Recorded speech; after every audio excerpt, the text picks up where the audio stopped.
away. He might be uncomfortable with that kind of contact because he fears that contact is going to hurt.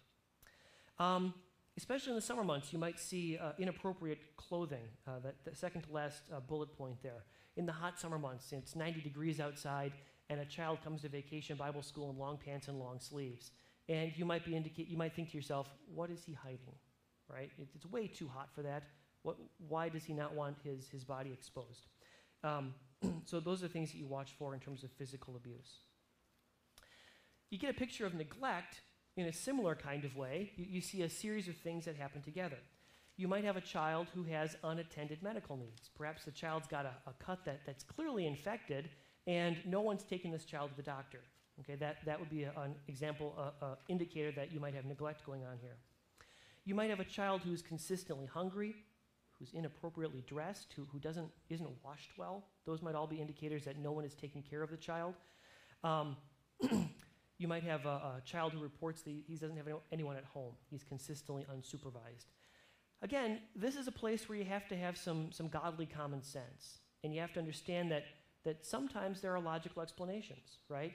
The child who's consistently hungry might just be a teenage boy, right? That might just be happening. I remember I used to buy bagels occasionally for my early morning religion class, and I had one boy who could eat more bagels out of that box than anybody I ever saw in my life. He was just hungry, so he wasn't being neglected. He was simply hungry. In the same way, with hygiene, you have to be a little careful. Maybe they think they're clean, but you don't. That people have different ideas about what it means to be clean, so you don't want to be trying to impose your values on somebody. But if you see a child who's just clearly not taken care of, clothes aren't laundered on a regular basis, always hungry, that might be an indication to you that something is wrong with this child's environment. On the behavioral side, a neglected child might have a lot of fatigue. He might be listless. He might fall asleep a lot, an indicator that no one's enforcing a bedtime. He has improper nutrition. That might lead to a child who has no energy. Might be a child who steals food or hoards food or is always trying to beg more food from somebody. Might actually tell you there's no one at home to take care of me. A neglected child might be often absent or tardy, and a neglected child might be really, really needy and really want your attention. So again, you take all those things together and you say, okay, I start to get an idea that maybe everything isn't right here. Thirdly, you have sexual abuse, and sexual abuse is going to be much more difficult for our style of ministry to identify, simply because as you look at the physical indicators there, the physical indicators are private. So for instance, you have pain or itching in the genital area, bruising or bleeding in the genital area, a venereal disease. So unless you're on a sports team and you're in the locker room and you're changing into your uniforms or into your gym clothes, you're not going to observe that kind of thing so much. But it's the kind of thing you say, I wonder what's going on there. That seems unusual. On the behavioral side, again, a victim of sexual abuse might find themselves withdrawn. They might be always depressed. They might make sexual references that are unusual for a child of that age. They might engage in seductive or promiscuous behavior. Often sexually abused children will have poor self-esteem. Adolescents in particular will threaten suicide or contemplate suicide in response to sexual abuse. Again, here's a place where godly common sense is called for, less for you guys than for you guys, because I do find out that children today have much more, how shall I say, worldly knowledge than I had at their age. So sometimes references that I think are completely inappropriate for your age, for you are just completely normal.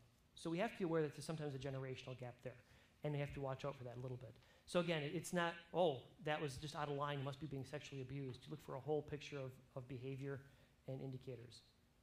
And then finally, we have emotional abuse, which again is really not easy to identify because it's really about how the child behaves. There might be the occasional physical indicator. For instance, an emotionally abused child might find himself engaging in self-destructive behaviors, might hurt himself on a regular basis, might be cruel to animals or tell stories of being cruel to animals, might have headaches or stomach aches that really don't have any logical explanation, but a child who's always given to headaches and stomach aches might be physical indicators of an abused child. On the other hand, most of them are behavioral. Mood swings, aggressiveness and hostility, a lot of fears, increased nightmares, a hard time making friends, a hard time learning, changes in self-confidence. All those paint a picture of a child who's not doing well, and when the child is not doing well, we want to wonder what's going on underneath. So the reason that we show all this to you is not to scare you. It is a little scary. It's scary because this kind of stuff really happens to children. That's why it's identified and why it's noticed. So it is scary. We don't want to scare you, though. We want you simply to have your eyes wide open as you deal with children in the context of our ministry. We want you to have your eyes open and be paying attention so that if a child is suffering these kinds of things, you're able to help them, to intervene. Now, very briefly, how would you do that? How would you help them? How would you intervene? Well, that's this next slide here. We're going to talk about reporting a little bit later on, but we'll just skip to it right now. The very simple answer is, what do you do if you suspect a child in your care is being abused? The answer within our program is notify your activity supervisor. Okay? So, if it's the youth group, Mrs. Shaw is the activity supervisor. She'd report to me. If it's the VBS, you'd report to Mrs. Sharon, and she'd bring it very quickly to me. Okay? I can assure you that any allegations of abuse that are made through this program will end up on my desk in 24 hours. By the next day, I will be involved. We bring this thing up to the highest levels as soon as we can within our congregation. We have procedures in place to investigate claims that are made. These are not procedures that you have to worry about. Your job is simply to tell the person in charge over you, and then we take over it at the staff level, and we will help you with it. So keep your eyes open, and if you see suspicious things, talk to someone who can take it the next step with you. In Michigan, there are several categories of people who are, by law, required to report directly to social services. I'm one of them because I'm a member of clergy. You're probably a mandated reporter, as are you, in the medical field. Mrs. Cassett was a mandated reporter when she was a teacher because she was in the educational field. So the state of Michigan has mandated that certain people must make these things known to the state. If it ever happens within our program, we'll walk through that with you as well. Okay? And we'll come back to reporting a little bit later on. One thing you never want to do when you're looking at a child and thinking, I wonder if this child is being hurt or molested, you never want to say to yourself,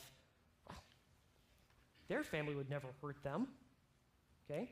Because there is no typical child abuser. There is no typical child molester. In fact, a child is much more likely to be abused by someone they know than by a stranger, because someone they know has access to them. A stranger doesn't. So statistically speaking, it is much more likely that someone in the family or in the family circle is going to abuse a child than someone they don't know. And another thing to think about is this: up to 1/3 of all sexual abuse on children is perpetuated by another child, typically an older child, but still by a child. So we dare never fall into the habit of saying, oh, well, that person couldn't have possibly done that. You simply can't say that. In fact, the way molestation and abuse happens is this way. It happens most frequently by seduction. That is, it is someone that they know, someone that they trust, or they feel like they should be able to trust, and someone who has legitimate access to them. Once in a while, you will hear of cases where trickery was used. This is the kind of thing your mom used to warn you about, right? If someone rolls up in a car next to you and says, you want some candy, you run away. Once in a while, that happens.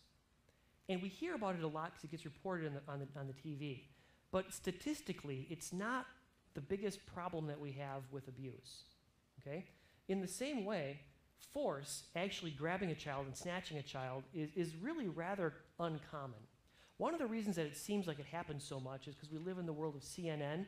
So if someone in Los Angeles, a child is snatched in Los Angeles, we hear about it on CNN that very day. So we're more aware of it when it happens. But it tends to hide the problem. The problem is that most abuse happens within a family. That's where most abuse happens, with someone the child knows and loves. And then there are all sorts of pressures on the child to not report that they have been abused. Sometimes the abuser will offer a gift. Abusers are often very good at repentance. And they will say, I'm really sorry I did that, and here's a present for you. So they'll try to cover it up.